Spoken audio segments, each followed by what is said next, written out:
Pour ne rien rater de nos programmes, n'oubliez pas de vous abonner à nos 2 chaînes YouTube, le Média TV et le Média 24/7, et d'activer la cloche. Bonjour à toutes et à tous et bienvenue dans Au cœur de l'actu, l'émission d'actualité du soir sur le média, diffusée du lundi au jeudi à 19h, en direct sur le canal 165 de la Freebox, sur Molotov et sur lemediatv.fr. Ce soir, avec nos invités, nous allons parler de l'audition très attendue de François Bayrou par la commission d'enquête parlementaire sur l'affaire Betharam. Le Premier ministre est entendu depuis 17h par les 2 co-rapporteurs, Paul Vannier et Violette Spilbon, pour tenter de répondre à cette question centrale. Que savait-il de l'affaire Betharam, lui qui a toujours nié avoir été au courant des faits qui se sont déroulés dans l'établissement catholique? En filigrane de cette question, une autre se pose légitimement. Est-ce que François Bayrou peut rester Premier ministre alors qu'il est embourbé dans un des plus gros scandales de violences sexistes et sexuelles du quinquennat Macron? Pour en discuter, j'ai été rejoint par Stefano Palombarini, économiste, Eugénie Mériot, constitutionnaliste, qui vient de publier Constitution aux éditions Anamosa, et Suzanne Fruguet, activiste des droits des enfants. Au cœur de l'actu, c'est maintenant.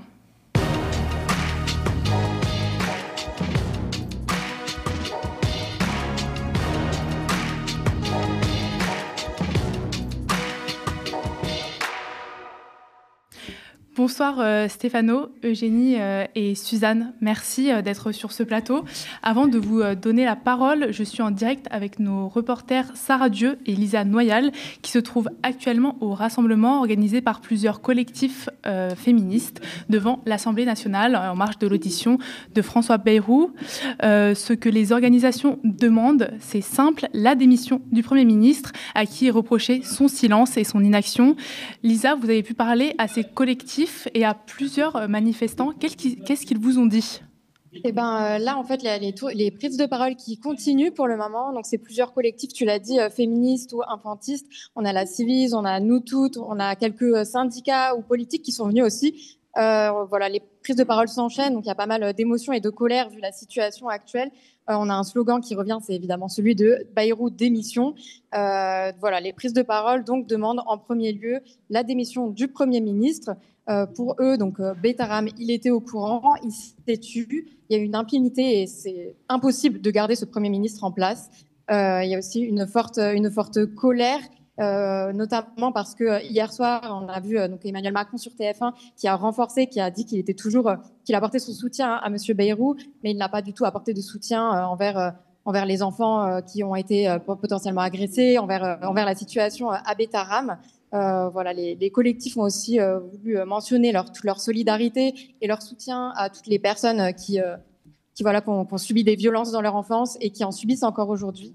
Le point principal, c'est aussi une demande de mettre en place une vraie politique de protection des enfants, de pouvoir leur rendre justice, de saluer le courage des victimes, notamment via la Civis qui a proposé 82 recommandations qui visent à améliorer les politiques publiques pour la protection de l'enfance.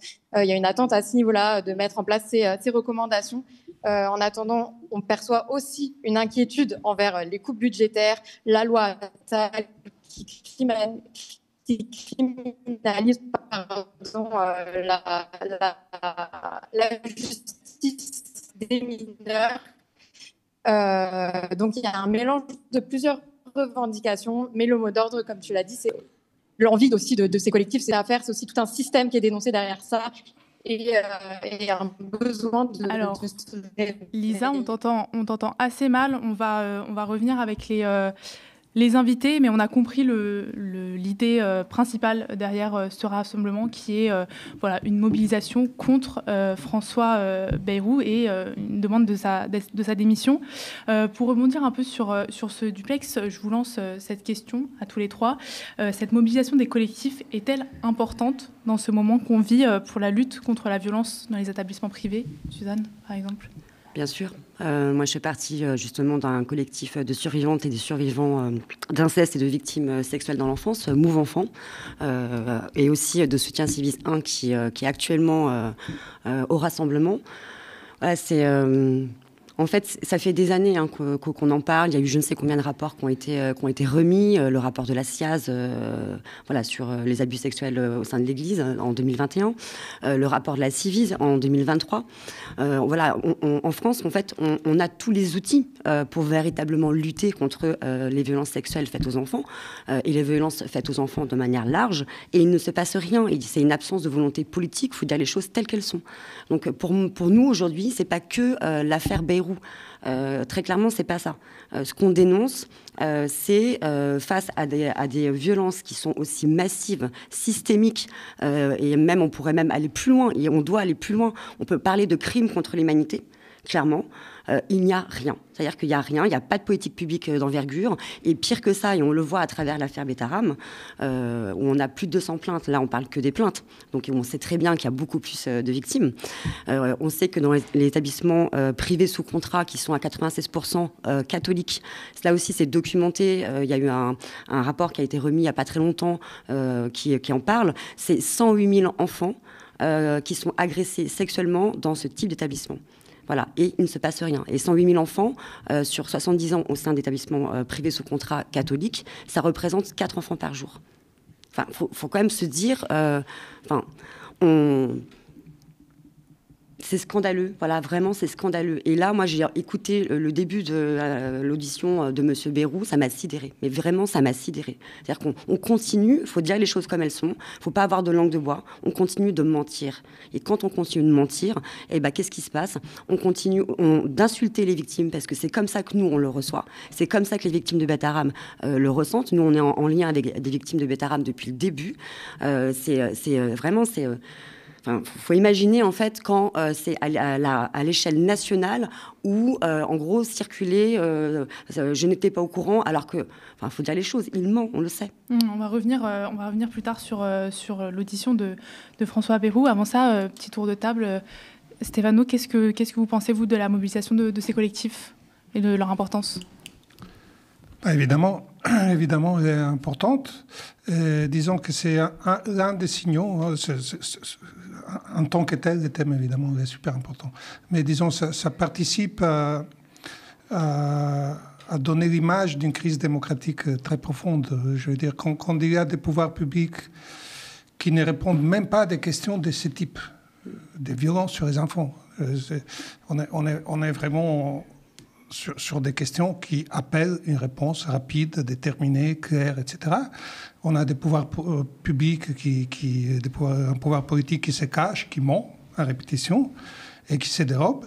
Et c'est bien le signe d'une crise démocratique très profonde. Et donc, évidemment, c'est que la société civile, entre guillemets, ce qu'on appelle la société civile, heureusement qu'elle réagit. Heureusement qu'elle est là pour dire non, mais vous pensez pouvoir continuer à gérer les affaires de cette façon-là sans répondre à des exigences qui sont vraiment des exigences fondamentales et d'un certain point de vue minimal. Quand on demande de réagir contre des violences faites à des enfants, on a une demande que n'importe qui doit partager.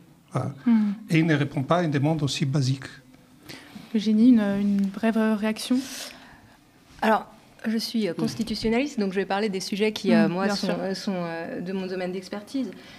On voit là une crise très profonde de la Ve République, on voit là un dysfonctionnement majeur de la Ve République qui organise une concurrence entre le Premier ministre et le Président de la République, concurrence qui, in fine, dessert l'ensemble de la population et l'ensemble des Français. Donc ici, ce qu'on voit très bien, c'est que M. Emmanuel Macron soutient M. Bayrou pour des motifs politiques qui lui sont propres, des motifs qu'on pourrait dire quasiment narcissiques. Hein. On l'a vu d'ailleurs lors de l'allocution d'Emmanuel Macron hier soir, où justement M. François Bayrou propose un référendum au titre de l'article 11 et M. Emmanuel Macron dit « Ah non, le référendum, c'est pas lui, c'est moi, et donc je vais faire un contre-Kems et contre-référendum contre M. François Bayrou. » Donc on a exactement la même situation. On a une situation dans laquelle nous avons un Premier ministre qui est responsable devant le Parlement. Cette responsabilité, elle s'exerce au niveau de la motion de censure, alors que le Président, lui, est irresponsable et il peut dire autant qu'il veut « venez me chercher », on ne peut pas venir le chercher. Et d'ailleurs, à ce sujet, ce qui m'interpelle en tant que constitutionnaliste, c'est le rôle des commissions d'enquête. Les commissions d'enquête, elles ont été Voilà, elles ont davantage de rôles, elles sont de plus en plus valorisées. En tout cas, c'était la grande idée derrière notamment la réforme de la Constitution en 2008, de revaloriser les commissions, de revaloriser le Parlement. Et on a des commissions d'enquête finalement qui révèlent leur immense faiblesse. Ce matin, par exemple, on a pu lire dans la presse que Pierre-Édouard Stérin n'était pas venu à sa commission d'enquête. On se souvient de Alexis Collère qui n'était pas venu à sa commission d'enquête. Et pour revenir au rapport entre le Premier ministre et la présidence de la République, aujourd'hui, ou hier, me semble-t-il, nous avons eu la procureure de la République, le parquet a décidé de ne pas poursuivre Alexis Collère pour ne pas s'être rendu à la commission d'enquête. Le motif invoqué était que seul le gouvernement est responsable devant le Parlement. Dès lors, les membres de la présidence, eux qui sont irresponsables et qui ne sont pas responsables devant le Parlement, n'ont pas à se rendre aux commissions d'enquête parlementaires. Donc là, on arrive à un niveau de déconnexion incroyable entre une constitution qui est censée organiser une démocratie avec une présidence qui est irresponsable. Et maintenant, cette irresponsabilité de la présidence s'étend même aux collaborateurs, à l'ensemble des collaborateurs passés et présents de la présidence de la République devant les commissions d'enquête parlementaires. En tout cas, ce qu'on peut noter, c'est que M. Bayrou s'est rendu à sa commission d'enquête parlementaire et au point où nous en sommes aujourd'hui, finalement, c'est déjà en cela plutôt une bonne nouvelle parce que ça témoigne en tout cas d'une conscience que le gouvernement est responsable devant le Parlement. Et ça, aujourd'hui, en 2025, alors qu'on est dans un état de délabrement, de crise politique et d'abandon même des apparences, quand M. Emmanuel Macron a nommé Richard Ferrand président du Conseil constitutionnel, on est dans le même abandon des apparences démocratiques de notre Constitution. Et bien là, dans une certaine mesure, les apparences sont sauvées lorsqu'il se rend à la commission d'enquête et qu'il accepte d'être auditionné et qu'il se plie au jeu de la commission d'enquête parlementaire. Mais c'est quand même incroyable qu'en 2025, on doive souligner que ce geste-là, comme étant un geste de bon vouloir démocratique par opposition à ce qui avait pu arriver avec M. Alexis Collère, par exemple. Alors vous me faites une transition parfaite parce qu'on va justement écouter François Bayrou qui s'est rendu à cette audition. Lui, il a maintenu sous serment sa ligne de défense, la même depuis le début. Il n'était au courant de rien ou de presque rien. On l'écoute. Vous n'avez pas répondu à ma question, je la repose donc à nouveau. Vous avez déclaré « Je n'ai jamais été informé de quoi que ce soit de violence ou de violence a fortiori sexuelle. Jamais, vous l'avez fait devant la représentation nationale. » Est-ce que vous maintenez sous serment cette déclaration ? Je maintiens que les seules informations que j'ai eues étaient celles qui étaient dans le journal. Je n'en ai pas eu d'autres. Et j'ai les dates précises des articles des journaux. Et je n'ai pas eu d'autres informations, ce que votre question induisait. Votre question disait que j'avais reçu d'autres informations, et pour moi, je n'ai eu aucune autre information que celle-là. On va y revenir fait par fait, si vous voulez bien. Alors, Suzanne, vous êtes membre de l'association Move Enfants, je le répète, qui est un mouvement de lutte contre toutes les formes de violences faites aux enfants. Votre association s'est mobilisée à plusieurs reprises dans l'affaire Bethlehem. Selon vous, est-il possible que Bayrou n'ait été au courant de rien ? Alors effectivement, nous on s'est mobilisés dès le début. Nous sommes allés avec à Bethlehem, à plusieurs reprises. Et nous sommes en lien avec des victimes. Écoutez, je pense qu'il y a suffisamment d'éléments qui ont été révélés par divers journalistes qui démontrent. Et puis au-delà de ça, à un moment donné, il faut arrêter faut arrêter clairement. À Move Enfants, on fait aussi un travail au sein des territoires. On appelle ça la caravane de Move Enfants, de lutte contre les violences sexuelles faites aux enfants. Et il se trouve qu'on a eu une caravane à Bordeaux et à Bayonne. Bordeaux n'est pas totalement si proche que ça de Pau. Et à Bordeaux, on nous disait, mais bien sûr qu'on le savait. Enfin, voilà, je veux dire, à un moment donné, tout le monde le savait. Tout le monde savait que Bethlehem était un établissement. Et d'ailleurs, il faut noter quand même que cet établissement est encore ouvert. Voilà, donc nous, on demande depuis un moment maintenant la fermeture de cet établissement par principe de précaution, puisque j'ai entendu à plusieurs reprises qu'on parlait de plaintes qui dataient d'un autre temps. C'est faux. Il y a des dernières plaintes, 2020, 2024. Enfin, je veux dire, c'est aujourd'hui. L'établissement accueille encore. Donc, par mesure de précaution, on réclame la fermeture, en fait, de cet établissement. Et pour revenir à votre question, en fait, tout le monde savait. Je veux dire, que ce soit l'institution catholique, les parents, un certain nombre de parents. Comment est-il entendable que Monsieur François Bayrou, qui a été un élu local à l'échelle départementale, député, ministre, etc., n'ait pas eu vent. Enfin, je veux dire, on le sait qu'il a été informé.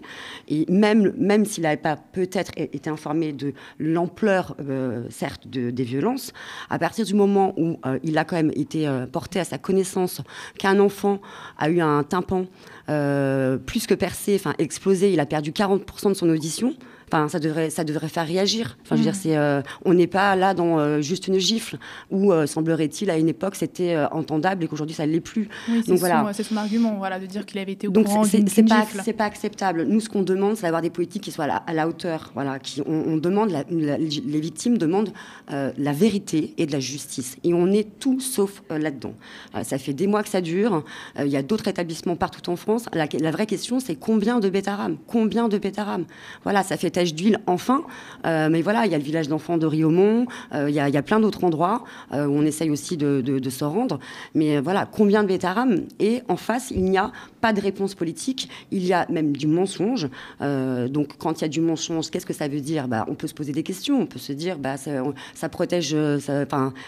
qui est protégé, en fait ? Et puis, je veux quand même revenir là-dessus. On est là face à un établissement catholique. On le laisse, la congrégation, on les laisse créer une commission indépendante, encore une fois, et on laisse en gros l'Église se faire justice elle-même. C'est-à-dire qu'il faut avoir conscience quand même de l'extrême violence que c'est pour les victimes de pédocriminalité dans l'Église, où elles sont complètement abandonnées par l'État français, et elles n'arrêtent pas de dire on n'est pas des citoyens du Vatican. Voilà, donc il y a ça.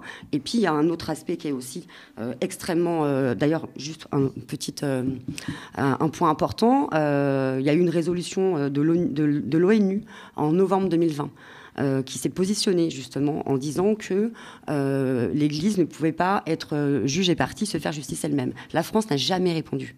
Jamais. Voilà, donc...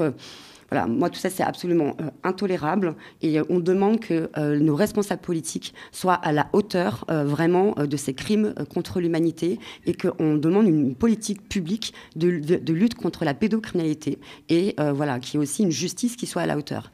Et parmi les demandes que l'on fait, et depuis un certain nombre d'années, qu'on retrouve encore dans le rapport de la Civise, il y a l'imprescriptibilité des faits et aussi l'allongement de 30 ans du délai de prescription pour non-dénonciation des faits. On s'est rendu, Move-Enfant, en tout cas Arnaud Gallet, notre fondateur, avec 2 avocats, s'est rendu à Élysée il y a quelques semaines. Une note a été remise au conseiller de M. Emmanuel Macron. Voilà, on aurait pu espérer que dans son allocution, effectivement, hier, il y a eu quelque chose qui soit proposé. Rien, absolument rien. Voilà, donc hier, le président de la République s'exprime, alors qu'ils nous ont pressés quand même. C'est-à-dire qu'il y a eu le rendez-vous le jour même, il demandait une note. Cette note, on peut la communiquer sans aucun problème. Elle est très précise et elle donne en fait des 4 piliers pour vraiment agir sur la vérité, la justice, la prévention et la réparation. Durant cette commission, François Bayrou a salué le mouvement MeToo de l'enfance et s'est dit victime d'une instrumentalisation politique. On l'écoute. Si ma présence comme cible politique a permis que ces faits apparaissent, ce MeToo de l'enfance, alors cela aura été utile. Cela dit, ce n'est pas parce que j'exprime cette reconnaissance que je n'identifie pas les manœuvres, l'instrumentalisation de tout cela, en reprenant une phrase d'un des inspirateurs de certains d'entre vous, abattre ce gouvernement, abattre le suivant et le suivant encore. Et l'arme qui est utilisée, c'est l'arme du scandale, avec des outils très puissants, les réseaux sociaux, les attaques les plus brutales et les plus basses, attaques auxquelles il est impossible de répondre parce qu'il n'est aucune instance où répondre et parce que répondre incomplètement leur donne de l'écho. Eugénie, Stéphano, qu'est-ce que vous pensez de sa réaction ? Écoutez, alors je ne sais pas si on le voit. Oui, on le voit sur image. Il y a un petit détail. Bayrou s'est présenté à cette commission d'enquête en mettant sur la table le livre Lamet. Oui. Le livre qui est sorti sur Jean-Luc Mélenchon. Sur l'organisation de la France Insoumise. Ouais. Ce qui n'a strictement aucun rapport, évidemment, avec l'objet de la commission d'enquête. Et donc, je pense que ça fait partie de sa stratégie de défense, parce qu'il n'est pas là pour mettre au clair les choses, il n'est pas là pour dire la vérité. Il est clairement dans une stratégie défensive, ce qui, d'une certaine façon, est révélateur de ses responsabilités dans toutes ces histoires. Et dans sa stratégie défensive, il y a les mensonges, les silences et... je ne sais pas exactement comment on dit l'expression française. En italien, on dirait on jette tout ça en politique. Mmh. Hein, on fait comme si c'était des trucs entre partis, mouvements, etc. au niveau de l'Assemblée nationale, et comme s'il n'y avait pas un vrai souci dans la société française à ce niveau-là. C'est qui, pour ceux qui écoutent, c'est encore une marque de désintérêt. Des désintérêts par rapport à un problème qui est énorme et qui ne concerne pas les députés, les mouvements, les partis qui sont à l'Assemblée nationale. C'est un vrai problème social en France par rapport auquel le Premier ministre considère qu'au-delà de ses responsabilités, mais considère qu'il n'a pas de réponse à apporter. Oui, son souci, c'est de retourner les accusations comme si c'était des attaques politiciennes, disons comme ça, et donc de se défendre contre les attaques politiciennes. Ça c'est le seul souci qu'il a. Autre chose, j'ai vu ça en venant ici, sur le fait qu'il monte tout le temps, les niveaux des mensonges. Donc, dans la commission d'aujourd'hui, on l'interroge sur un témoignage, je ne sais plus lequel, et Bayrou dit « Je n'étais pas du tout à connaissance de ce témoignage, vous me l'apprenez ». Et les journaux Le Monde, qui n'est pas soupçonnable d'être un journal insoumis, disons comme ça. Le journal Le Monde, immédiatement, publie un démenti en disant qu'il ne peut pas avoir appris ça aujourd'hui à la commission parce qu'en février, notre journal a interrogé sur ça. Donc, vous voyez, on est à un niveau de déni. Après, je ne sais pas, juridiquement, je ne sais pas quels sont les pouvoirs exactement d'une commission d'enquête. Mais si c'était devant un tribunal comme stratégie de défense, elle est assez catastrophique, disons. Eugénie ? Oui, donc s'il y a en effet mensonge, une information judiciaire pourrait être ouverte devant la Cour de justice de la République, comme ça a été le cas pour Aurore Berger dans l'affaire des crèches, par exemple. Donc c'est en effet une possibilité.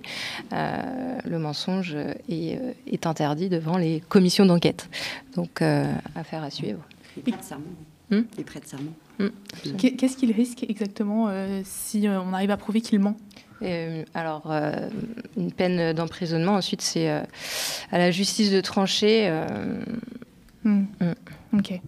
Alors, toujours au cours de cette commission, François Bayrou est revenu sur le silence qui a entouré l'affaire Betaram durant plusieurs décennies. On lui laisse la parole.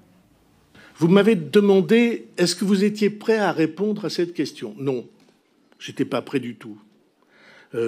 Betaram, pour moi, encore une fois, je vous ai dit, entre 40 ans pour ma fille aînée et 25 ans pour mon dernier fils. Et je vous assure que Betaram n'a jamais paru dans l'actualité ni dans ma préoccupation sur les 25 dernières années. La question sur laquelle vous devriez vous pencher, c'est pourquoi, dans les 25 dernières années, personne n'a rien dit. Pourquoi les magistrats n'ont rien dit ? Pourquoi les avocats n'ont rien dit ? Puisque vous prétendez, vous affirmez vouloir vous intéresser à l'aspect justice des choses. Pendant 25 ans, après la mort de Caricart, il n'y a pas eu, à ma connaissance, un seul écho de presse sur ce sujet. Pas un seul. Et donc, oui, je maintiens que je n'étais pas informé au-delà des journaux et au-delà de ce que j'ai fait comme ministre de l'Éducation nationale et sur lequel nous allons revenir. Alors dans cet extrait, vous l'avez entendu, François Bayrou laisse sous-entendre que c'est surtout une faute collective. Il mentionne les magistrats, les avocats. Est-ce que vous êtes d'accord avec lui? Est-ce que c'est une faute collective? Ce qui est certain, c'est pas, enfin, on le retrouve à travers Bettara, mais c'est systématique. C'est que effectivement, Bettaram illustre peut-être au grand jour, pour un certain nombre de personnes, et peut-être pour la société, que c'est un système. Et donc, à partir du moment où c'est un système, enfin, très clairement, là, M. Bayrou est auditionné aujourd'hui, mais c'est pas l'affaire Bayrou dont il s'agit, en réalité. Il s'agit vraiment d'un système où les institutions, effectivement, sont défaillantes, les responsables politiques sont défaillants, et toutes les personnes qui savaient et n'ont pas agi, et n'ont rien fait. C'est pour ça que je reviens à une préconisation que l'on réclame et que on continuera de réclamer sans relâche, c'est l'allongement du délai de prescription pour non-dénonciation des faits, parce que systématiquement, on retrouve ça. Ça vaut à Bettara, on l'a vu dans une actu plus récente l'année dernière à travers l'affaire l'Abbé Pierre aussi, où pendant des décennies, énormément de personnes étaient informées et on l'a laissé être l'idole des Français, la personnalité préférée des Français pendant très longtemps. Et c'est la même chose que dans les familles incestuelles en réalité. Voilà, moi je vous le dis, je suis victime d'inceste. À partir du moment où j'ai commencé à investiguer dans ma famille, je me suis aperçue que telle personne était au courant, telle personne était au courant. Voilà, c'est la culture du silence. Et c'est pas pour rien que nous, les victimes, on met autant de temps en fait à parler.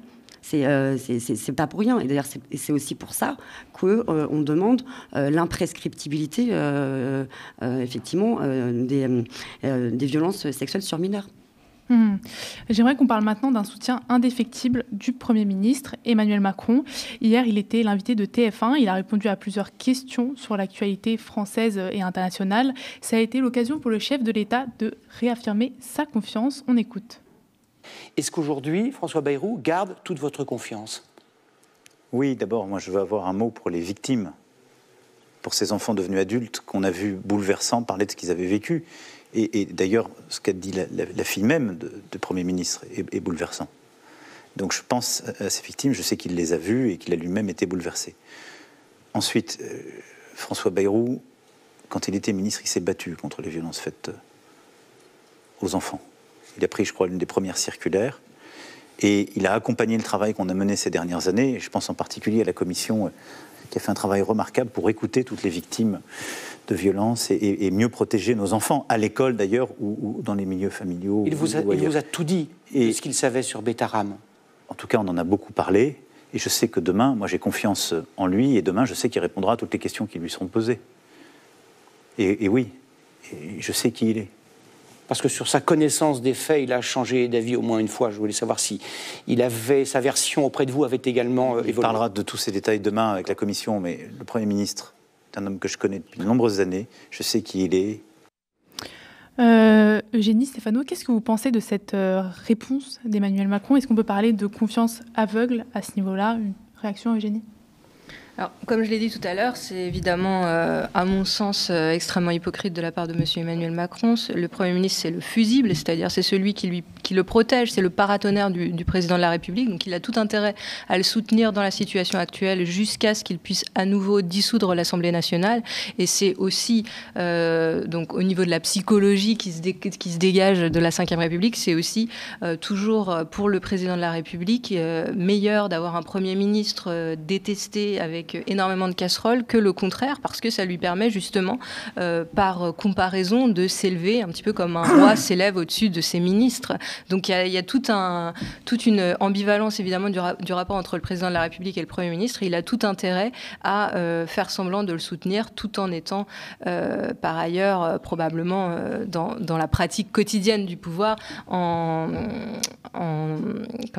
conflit ou en tout cas en domination permanente vis-à-vis de son Premier ministre, et ce qui ressort de l'ensemble de l'allocution d'hier soir également. Je voulais juste préciser pour la commission d'enquête, donc j'ai vérifié, et la peine d'emprisonnement est de 3 à 7 ans d'emprisonnement pour faux témoignage, donc c'est tout de même une peine assez lourde. Après, on se souvient que, par exemple, à la Cour de justice de la République, nous avons eu les responsables mais pas coupables, donc Bon, ensuite, évidemment, il y a énormément de...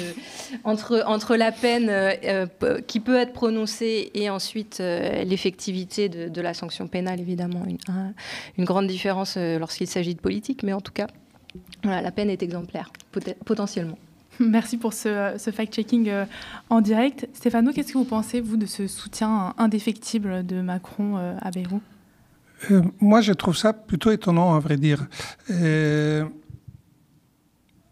Disons, déjà, il faut se rappeler que Bayrou, ce n'était pas vraiment le choix de Macron comme Premier ministre. Enfin, c'est ce qu'a raconté la presse à l'époque, que Bayrou s'est imposé. S'est imposé en forçant vraiment la main du président. Après quoi, on dit, enfin tous les constitutionnalistes disent, le Premier ministre, c'est infusible. Donc, dans une situation dans laquelle... on l'a vu hier soir, avec l'entretien d'hier soir, où Macron occupe pendant 3h30 la télé pour faire 0 annonce. Et il est dans une impasse politique majeure, parce qu'il n'y a pas de majorité à l'Assemblée nationale. Donc ses marges d'action sont très limitées. Cette situation d'impuissance politique se double par l'impopularité qui va aller croissante d'un Premier ministre qui est impliqué dans ces affaires et qui de toute façon, de la réputation, s'est entaché par ses mensonges. Pourquoi il ne s'en débarrasse pas? Parce que je comprends la logique, tant que le mécontentement tombe sur le Premier ministre, il ne touche pas le président. Mais là, c'est un mécontentement qui est lié à des affaires par rapport auquel Macron est assez étranger, je vais dire. C'est vraiment quelque chose de spécifique à François Bayrou. Et donc, pourquoi Macron part dans une défense aussi totale, aussi aveugle, qui fait que si on démontre que Bayrou a menti, ça va, le mécontentement et l'impopularité, ça va toucher Macron aussi. Parce qu'à partir du moment où il dit « je le connais, je suis certain, je mets la main sur les faits, il ne ment jamais, il a combattu les violences contre les enfants ». Voilà, donc il s'est engagé à fond derrière Bayrou. Pour quelles raisons? C'est un peu mystérieux, et c'est peut-être les mêmes raisons qui sont aussi mystérieuses qui ont fait que Bayrou a pu forcer la main à Macron au moment de la nomination du Premier ministre et qui a pu obliger pratiquement Macron à les nommer. Excusez-moi. Oui. Parce que j'ai quand même, là, ce que j'ai entendu, je l'avais pas entendu. J'ai pas entendu. Je pouvais pas entendre l'allocution intégralement de Emmanuel Macron hier. Et là, c'est un scandale. Enfin, oser dire devant les Français que Monsieur François Bayrou s'est battu. Et en plus dit par lui-même. Oui, il a dit qu'il s'était battu dans sa carrière contre les VSS, quoi. Mais ça se saurait, en fait. Ça se saurait si on avait véritablement une politique publique en France. On n'aurait pas un enfant toutes les 3 minutes qui est agressé sexuellement, parce que c'est ça la réalité en France. Voilà, les enfants sont massacrés dans ce pays. Et il ne se passe rien. Donc voilà, pour moi, là, c'est bon, excusez-moi, c'est du jeu politique. Nous, ce qui nous intéresse, ce sont des politiques publiques, voilà, qui doivent être à la hauteur de ces enjeux, de ces crimes. Et voilà, Emmanuel Macron, il a eu des rapports qui lui ont été remis. Monsieur François Bayrou en a forcément eu, en tout cas, l'information. Peut-être qu'il ne les a pas lus. Voilà, aujourd'hui, tout ça est documenté en France. On ne peut pas dire qu'on ne sait pas. Donc voilà, ça suffit en fait. Il faut vraiment qu'à un moment donné, qu'on arrête de nous dire c'est bien, les victimes libèrent la parole. Nous, ce qu'on veut, c'est que ce soit des actions en fait, que ce soit les politiques publiques qui se libèrent, très clairement. Voilà. Je tenais à le dire parce que... Je peux ajouter... Oui, allez-y. C'est à la marge, mais par rapport à Bayrou qui serait battu contre les violences faites aux enfants. Dans sa défense, si on le prend en premier degré, Bayrou qui a exercé des responsabilités locales pendant longtemps à Pau et qui a exercé des responsabilités nationales en tant que ministre de l'Éducation nationale, etc., il dit « J'étais au courant que c'est une école dure dans laquelle on donnait des gifles aux enfants. » Oui, il a minimisé il dit ça totalement. comme... Bon, c'est pas une raison pour ne pas renouveler le contrat à une école privée. Après tout, on donne des gifles aux enfants. Comme si c'était... Mais je n'étais pas au courant des viols, des violences sexuelles, etc. Mais comme si des gifles donnés aux enfants dans une école, c'était une pratique acceptable. Voilà. Donc oui, c'est l'homme qui s'est battu contre les violences. C'est vraiment des énormités. Pour dresser les enfants. Voilà. On va vraiment se concentrer, revenir sur le jeu politique, du coup, la partie plus politique de l'affaire Betaram. Et il y a cette pression de la censure qui remonte avec cette affaire. Selon vous, Eugénie et Stéphano, est-ce que c'est l'affaire qui pourrait faire tomber Bayrou et est-ce qu'il doit démissionner ? Il doit démissionner s'il y a une motion de censure. Il pourrait démissionner de son propre chef, mais s'il y a une motion de censure, de toute façon, c'est clair, il n'a pas d'autre choix que de démissionner. Ouais. C'est de toute façon la Constitution qui le prescrit. Donc aux parlementaires ensuite de faire leur travail s'ils en ont le courage. Disons oui, il y a trois possibilités. C'est la démission volontaire, et visiblement il n'est pas parti pour. C'est le président Macron qui décide de changer de Premier ministre. Visiblement, ce n'est pas parti pour. Et la troisième possibilité, c'est une motion de censure dont il faut rappeler que pour passer, il faudrait qu'elle soit votée par toute la gauche, y compris le Parti socialiste qui n'a pas voté les 5 dernières fois les motions de censure contre Bayrou, et par le Rassemblement national. Alors là, c'est un peu de considération politique, mais vous savez que le Parti socialiste a un congrès qui arrive bientôt, au mois de juin. Je ne crois pas, malgré l'importance des faits dont on discute, mais dans leur logique, je ne pense pas que les responsables socialistes veuillent se diviser sur le vote d'une motion de censure avant le congrès. Après, ça dépendra beaucoup de l'issue du congrès, je pense. Le Rassemblement national, dès son point de vue, je ne pense pas non plus qu'il y ait intérêt à voter une motion de censure, parce que le pourrissement, parce qu'on est face à un pourrissement quand même de la classe dirigeante. Et le pourrissement, hélas, joue en faveur de l'extrême droite. Et donc, je pense que dès son point de vue, le Rassemblement national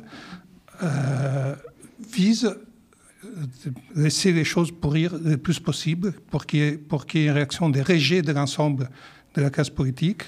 Et ces réactions de rejet, pratiquement systématiquement, jouent en faveur de l'extrême droite. Selon vous, il va y avoir une pression pour la pression d'une motion de censure sans pour autant qu'elle soit votée derrière ? Je pense que c'est possible que quelqu'un présente la motion de censure. Mais encore une fois, pour qu'il y ait censure, il faut toute la gauche, PS compris, et le Rassemblement national qui la vote. Et j'ai des doutes à la fois sur le Parti socialiste, sur le vote favorable à la censure.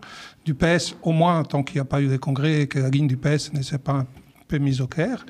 Et j'ai de gros doutes sur un vote du Rassemblement national. Stéphano, Eugénie, qu'avez-vous pensé de l'intervention présidentielle à laquelle on a assisté hier, où on a diffusé un petit extrait, là, mais ça a duré très longtemps.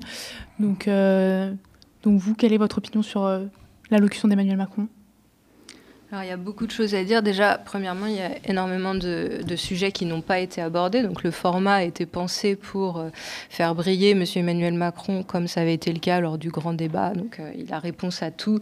Et évidemment, on s'attendait à ce qu'il y ait au moins 2 interventions qui le mettent quelque peu en difficulté, celle de Sophie Binet et celle de Salomé Saké.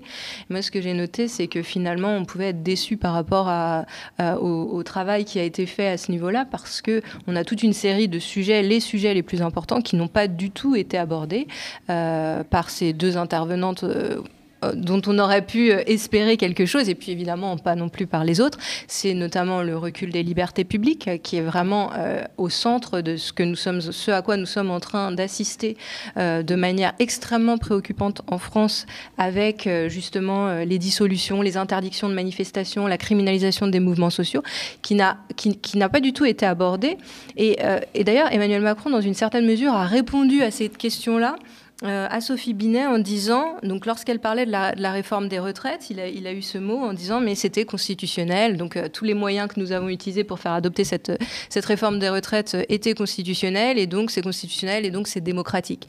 Donc en fait c'est encore une fois cet argument fallacieux qui est utilisé par le gouvernement de manière de plus en plus appuyée, de dire que tout ce qui est légal est démocratique. Donc on peut dissoudre Urgence Palestine, on peut interdire les manifestations de soutien à la Palestine, je prends ces exemples-là, pas au hasard évidemment, c'est légal, donc c'est démocratique. Et de la même manière, la manière dont nous avons adopté la réforme des retraites est constitutionnelle, donc démocratique, et ainsi on peut évacuer complètement la question des libertés publiques, du recul des libertés publiques en France.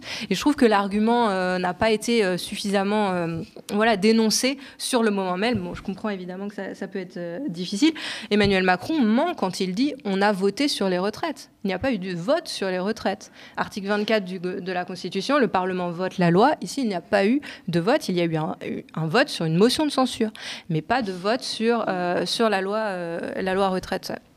Donc, il y a toute une série d'éléments comme ça qui ont pu être assénés par M. Emmanuel Macron sans aucune contradiction ou une contradiction qui était faible, mais le format était fait comme ça. Et moi, en tant que constitutionnaliste, ce qui m'a vraiment frappée, c'est la référence permanente à la Constitution.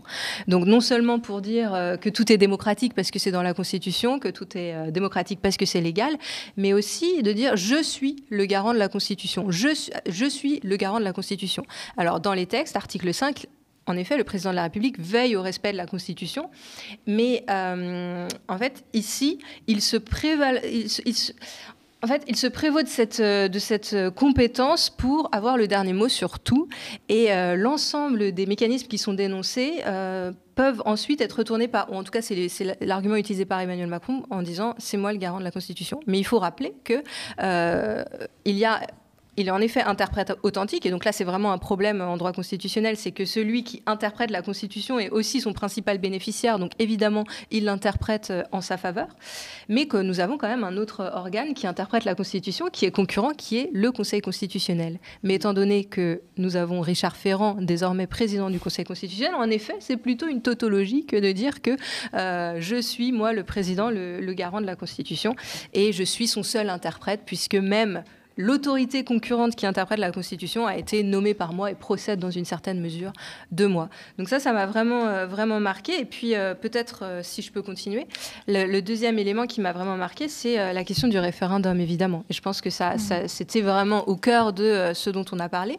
Et on voit très bien que, donc j'ai utilisé l'expression contre Kems tout à l'heure pour plaisanter, mais c'est vraiment un rapport au Premier ministre qui est un rapport de type pervers, c'est-à-dire qu'à partir du moment où M. Bayrou considère qu'en effet l'article 11 c'est sur proposition du Premier ministre qu'on peut déposer un projet de référendum, eh bien M. Emmanuel Macron dit non, le référendum c'est moi, c'est mon pouvoir propre, je signe seul le référendum. Et donc, il faut rappeler que, contrairement à la dissolution, où là, le président peut dissoudre, même s'il doit faire des consultations, ces consultations sont informelles. Preuve en est qu'elles n'ont pas été faites lors de la dernière dissolution. Mais là, pour l'article 11, donc pour le référendum, cette consultation du Premier ministre, elle doit être publiée au journal officiel. Donc, il faut vraiment un rapport entre le Premier ministre et le président. Et là, ce que dit le président, c'est que c'est lui. C'est pas le Premier ministre, même s'il faut une proposition formelle publiée au journal officiel, c'est lui qui décide du référendum. Et ça, c'est une arme qu'il possède encore et qu'il possédera toujours, même en cohabitation, même dans toutes les situations. Donc ça, c'est intéressant parce que c'est l'arme d'Emmanuel Macron, mais en même temps, il a peur, évidemment, parce que le référendum dans notre Constitution, c'est un plébiscite. C'est le plébiscite gaulliste. Et donc, ce référendum, Emmanuel Macron, s'il le rate, comme ça avait été le cas de Chirac, par exemple, s'il le rate en 2005, évidemment, avec le référendum sur la Constitution européenne, qui était le dernier référendum qui a été organisé en France, eh bien, s'il le rate, comme Chirac, il aura raté sa dissolution et son référendum, ses deux pouvoirs propres, et il sera mis en difficulté. Mais oui. Justement, concernant la dissolution, est-ce que vous pensez qu'une dissolution est possible, peut-être à l'automne, et que c'est pour ça, en fait, qu'il revient sur ces grands dossiers nationaux ? Je pense qu'il y pense tous les matins en se rasant, oui, évidemment, à la prochaine dissolution et pour sortir de cette situation dans laquelle il est plongé et qui lui font, en fait, qui restreignent ses pouvoirs à ses pouvoirs propres. C'est pour ça qu'il agite le référendum, parce que c'est un de ses pouvoirs propres, même s'il est sur proposition du Premier ministre.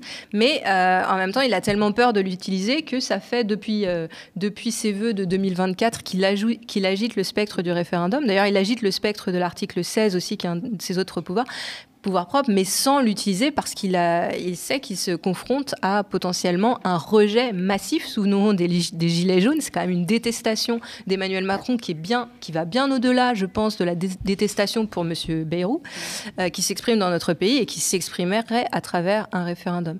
Et je voudrais juste dire sur le référendum...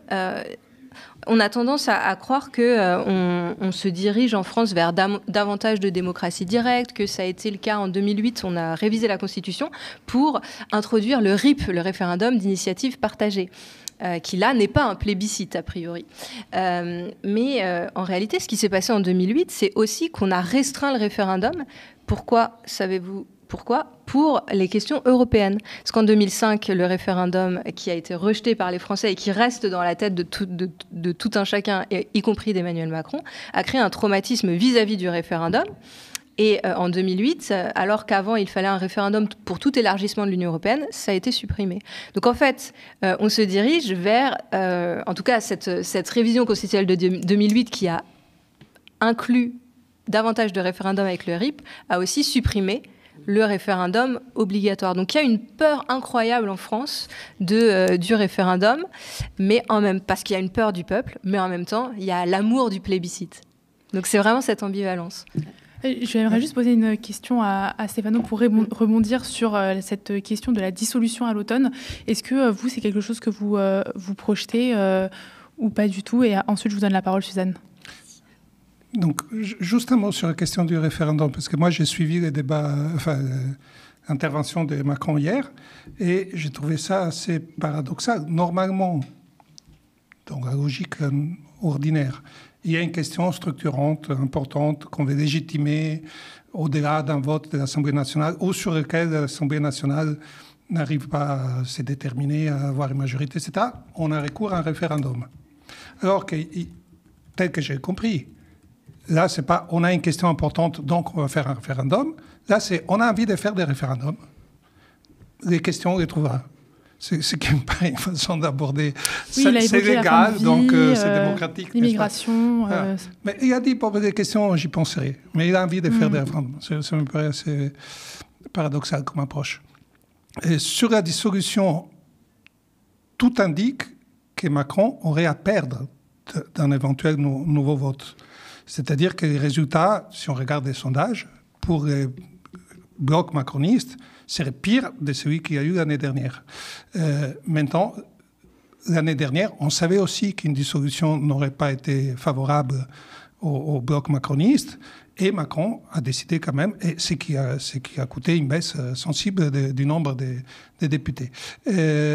Pourquoi l'année dernière, il a décidé pour la dissolution ? Alors que, je répète, tous les sondages indiquaient qu'il allait perdre, qu'il prenait une raclée. Il venait de faire 14% aux européennes. Hein. Toutes les listes macronistes réunies, ils avaient fait une seule liste pour les élections européennes qui était arrivée à 14%. Et dans la foulée, il décide de la dissolution. Donc, il n'est pas fou. La seule interprétation rationnelle d'une dissolution comme celle qui a été décidée l'année dernière, c'était de prévoir une victoire de l'extrême droite. Et je pense que, de son point de vue, comme de toute façon, il n'avait pas de majorité depuis 2024, de son point de vue, un gouvernement d'extrême droite qui aurait pu, disons, d'une certaine façon, contrecarrer dans son rôle de président, qui est le garant de la Constitution, qui fait attention qu'on n'aille pas au-delà de certaines limites, etc. Je pense que dans sa stratégie, c'était une façon de redorer son blason, disons comme ça. Est-ce que cette idée les traverse encore ? C'est possible. C'est possible. Mais s'il y a des solutions, ce n'est pas pour retrouver une majorité pour Macron. Ça, c'est hors de l'horizon des choses qui sont possibles. Il n'y aura pas de majorité à l'Assemblée nationale pour Macron. Il peut dissoudre autant de fois qu'il veut. Il finira son mandat sans majorité. Suzanne, vous vouliez rajouter quelque chose avant qu'on conclue l'émission ? Oui. Je vais m'adresser à M. Emmanuel Macron. Aujourd'hui, le président de la République, il a l'opportunité qui se présente à nouveau et qui quand même rythme l'actualité, justement de pouvoir rassembler de manière transpartisane autour d'un enjeu majeur de société où on parle d'enfants, c'est-à-dire c'est les enfants d'aujourd'hui, l'avenir, notre avenir à nous toutes et à nous tous, d'agir en fait. Qu'ils saisissent enfin, je veux dire, voilà, moi je fais appel à lui, là, aujourd'hui, et on a travaillé fortement sur le sujet avec des juristes, des avocats, un certain nombre d'experts dans tous les domaines. Voilà, Monsieur Emmanuel Macron, aujourd'hui, peut rassembler dans une réparation collective autour d'un sujet de société majeur, en luttant, en proposant voilà, une politique publique dédiée de protection des enfants. Je pense que ça pourrait réunir, normalement, en tout cas, on devrait l'espérer, l'ensemble des partis politiques.